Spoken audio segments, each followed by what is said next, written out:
Hi, Max with YoMaxFitness.com. Here today with a Max Moment, and I want to talk about speed, specifically in the gym with exercises, and that is how fast you move. There's several things that as trainers we look around and we see that are sort of glaring mistakes, and we just grab the sides of our head and hope it doesn't explode. Breathing, for example, and I'm going to talk about that at another time. Technique, of course, and form, but speed specifically is a really big problem. People move too fast when they lift weights. Part of this is because they come out of the cardio realm, they get off the treadmill or the bike, and they walk into the gym, the weight area, and they're still sort of moving fast. They have to sort of understand this is a different component.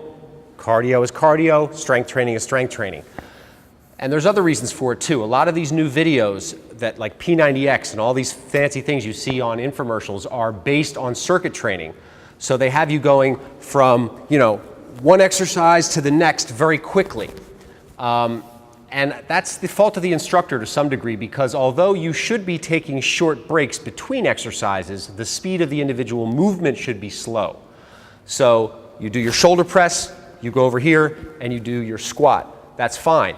But slow down the repetition speed. People develop this habit of going faster and faster for a couple of reasons. Number one, it makes it easier. That is, when you go slowly, it's harder to do. The concentrated effort is greater. Also, for men in particular, they can lift heavier, so the ego comes into play. They can push greater weight when they're bouncing it around and moving it fast. It takes a lot more strength and control to move it slowly. The thing is, your risk of injury is much greater when you move fast, because the shearing force on your joints and all that yanking and pulling is amplified, is intensified. So keep in mind the next time you lift, move slowly, precisely, and with your breath. That's one of the reasons you breathe on every repetition, because you're not going to hyperventilate and go. So if you're lifting with inhale and exhale, you will move slower.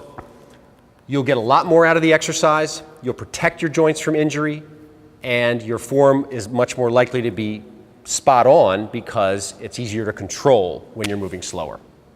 Stop back soon for your next Max Moment at YoMaxFitness.com.